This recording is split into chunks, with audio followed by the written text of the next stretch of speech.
Ibuhos na ang bil sa aking lalamunan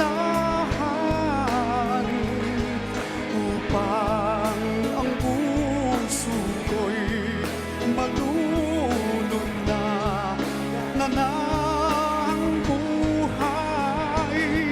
Bawat patak hanggang sarap. Ano bang talagang mas gusto ka? Ang binato, ang binato.